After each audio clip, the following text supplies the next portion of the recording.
You know what's good about trying to do this vlogging thing is it actually is maybe kind of good for anxiety. I've noticed at least 4 vloggers have admitted to having had their own anxiety issues, and that was partly why they got into vlogging. And I will say that one thing that is on my mind today as I'm doing this day in a life is how maybe the subtitle could be, um, what it's like to be a therapist when you yourself are depressed and anxious, and how many therapists probably go through that and have the pressure to try to hide it and think, like, does that affect how effective we are?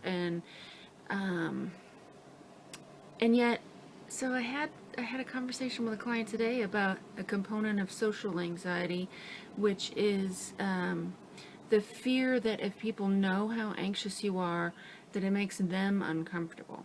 And so you try to hide it. And so you have this double thing. I'm already anxious to talk to people, and yet then if they knew how anxious I am to talk to them, or how depressed I get sometimes, or how neurotic or how low my self-concept is, then somehow that's going to all get in the way of the actual message that I might have to give, or that that I'll be judged. And actually, okay, that reminds me of something.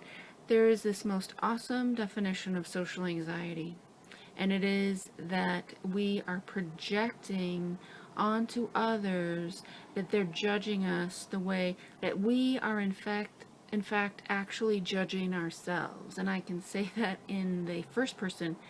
I am incredibly self-critical and notice every little flaw, and just getting bogged down in this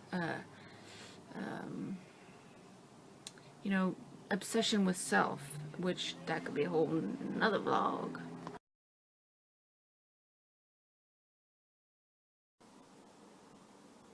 So here's one thing that's kind of puzzling to me.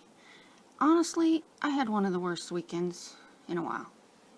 Kind of just don't want to go into it, but it was bad.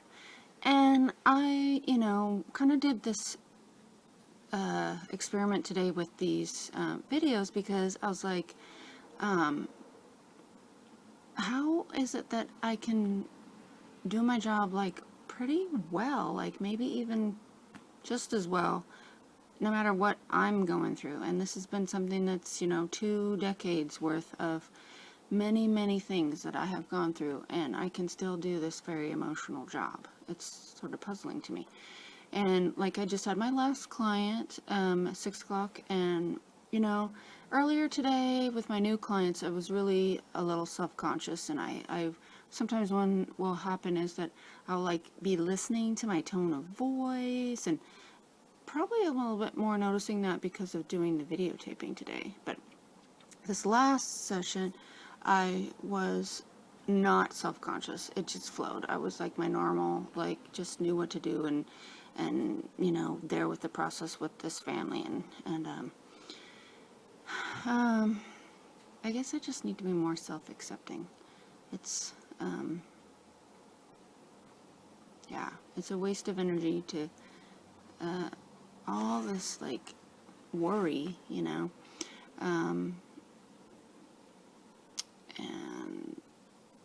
yeah.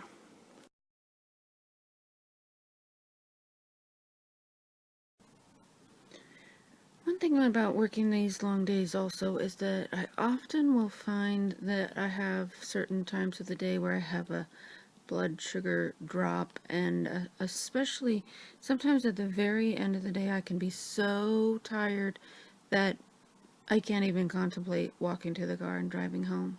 And it's 7:15 right now, and to me that feels like I shouldn't still be at work. And yet, I work 4 days, and I offer clients appointments that probably other therapists aren't offering. I don't know if they are or not, but certainly when I worked in an agency, I didn't always have to work late. People found ways to get in during the day. So, I don't know, I need to think about my schedule, and this is often what I think about at the very end of the day. Bye.